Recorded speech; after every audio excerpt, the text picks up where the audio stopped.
संविधान की मूल भावना है वो सनातन में ही निहित है। अच्छा। हिंदू जो है वो बाय नेचर सेकुलर है। एकम सद विप्राह बहुधा बदंती। सच तो एक ही है और भिन्न भिन्न लोग भिन्न भिन्न नामों से पुकारते हैं। और दूसरी तरफ देख लीजिए, नहीं है माबूद कोई अल्लाह के सिवा, पूजा करने के काबिल कोई और नहीं है। अगर हिंदू रहेगा तो संविधान चलेगा, और अगर हिंदू नहीं रहेगा तो सिर्फ जिहादी मुसलमान रहेगा और ये दारुल इस्लाम बनेगा। उनके कथन का 100% समर्थन। रामायण को लिखने वाले कौन थे? वाल्मीकि जी थे। क्या सम्राट थे? क्या पिछड़ी दलित वर्ग से थे? पूरे सकल हिंदू वांग्मय को लिपिबद्ध करने वाले वेद व्यास जी कौन थे? ब्राह्मण थे कि ठाकुर थे? दलित थे। उनको तो हमने ब्राह्मणों से बड़ा दर्जा दिया है। जब जानकी जी चली अयोध्या से तो एक दलित के यहाँ क्यों रुकी? ऋषि क्या है कि जो सनातन वाले हैं ढोंगी होते हैं, ढोंगी होते हैं, सूर्य को अर्घ दिलाते हैं, पूजा पाठ करते हैं, लेकिन वो आगे भी हैं, उनसे नफरत भी करते हैं।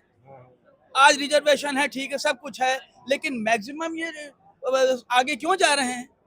और ये भीमटे पैदा हो गए हैं, कुछ भीमटे। अम्बेडकर को अम्बेडकर बनाने वाला कौन था? ब्राह्मण थे और ठाकुर थे।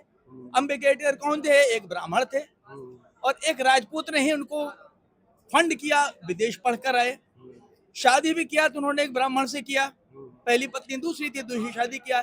इससे मतलब नहीं है बाबा साहब शुरू हो गए, बाबा साहब कुछ आवे न जाए। और अब ज्यादा दिन नहीं, आप तार ठोकोगे तो किसी जैसे चंद्रशेखर रावण की पकड़ के किसी ने कैंची से मूंछ काट दिया, खत्म हो जाएगा इनका पूरा। हिंदू है तब तक ये संविधान है, अदरवाइज ये दारुल। राजा भैया ने जो कहा है, पिरिलों में दम है कहने पे, ठीक है। और वो हजारों साल नरगिस अपनी बेनूरी पे रोती है, तब कहीं होता है जाके चमन में दीदावर पैदा। क्या कहेंगे? बड़ी कंट्रोवर्सी है कि सनातन बड़ा है कि संविधान, और राजा भैया कहा गया कि सनातन ही रहेगा तभी संविधान बचेगा। क्या कहेंगे? हाँ, बिल्कुल सही कहा उन्होंने, क्योंकि जो संविधान की मूल भावना है वो सनातन में ही निहित है। अच्छा। हिंदू जो है वो बाय नेचर सेकुलर है। एकम सद विप्राह बहुधा बदंती।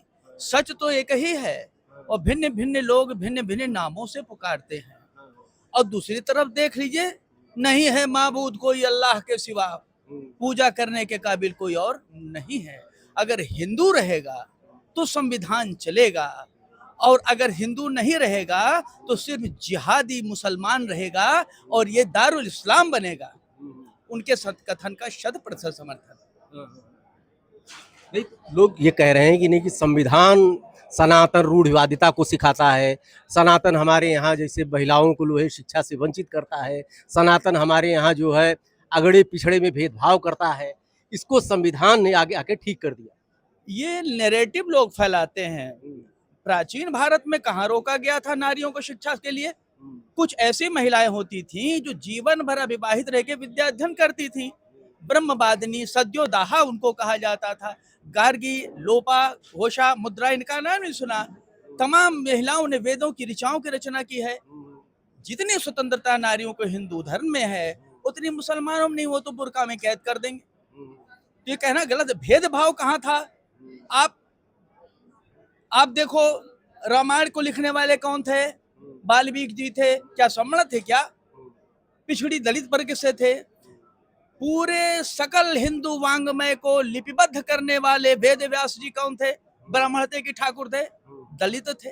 उनको तो हमने ब्राह्मणों से बड़ा दर्जा दिया है। जब जानकी जी चली अयोध्या से तो एक दलित के यहाँ क्यों रुकी? ऋषि के यहाँ। क्या बहुत जने वैराग्य लेके ठाकुर और ब्राह्मण नहीं रहे होंगे, जन्म में तपस्या कर रहे होंगे? ये भेदभाव ये राजनीतिक पार्टियों ने फैलाया है कि एक वर्ग से एक ग्रुप को तोड़ लो अपनी तरफ। गरियाना सबसे अच्छा है। और ये कहें कि जो सनातन वाले हैं ढोंगी होते हैं, ढोंगी होते हैं, सूर्य को अर्घ दिलाते हैं, पूजा पाठ करते हैं, लेकिन वो आगे भी हैं, उनसे नफरत भी करते हैं। आज रिजर्वेशन है, ठीक है, सब कुछ है, लेकिन मैक्सिमम ये आगे क्यों जा रहे हैं? और ये भीमटे पैदा हो गए हैं, कुछ भीमटे। अम्बेडकर को अम्बेडकर बनाने वाला कौन था? ब्राह्मण थे और ठाकुर थे। अम्बेडकर कौन थे? एक ब्राह्मण थे और एक राजपूत ने ही उनको फंड किया, विदेश पढ़कर आए। शादी भी किया तो उन्होंने एक ब्राह्मण से किया, पहली पत्नी दूसरी थी, दूसरी शादी किया। इससे मतलब नहीं है बाबा साहब शुरू हो गए, बाबा साहब कुछ आवे न जाए। और अब ज्यादा दिन नहीं रहेगा। देखिए मायावती का स्टैंड ठीक था अपनी जगह पर। समाज में गांव में रहते हैं, सवर्ण बैकवर्ड सब मिलजुल के रहते हैं। शादी हो गई, बाबू बिटिया के ब्याह ठाने हैं, ठीक है, एक बोरिया चीनी इनका दे दिया, आज भी है समाज में। लेकिन अगर आप ताल ठोकोगे तो किसी जैसे चंद्रशेखर रावण की पकड़ के किसी ने कैंची से मूंछ काट दिया, खत्म हो जाएगा इनका पूरा एजेंडा। ये सब बेकार की बातें हैं, नैरेटिव हैं।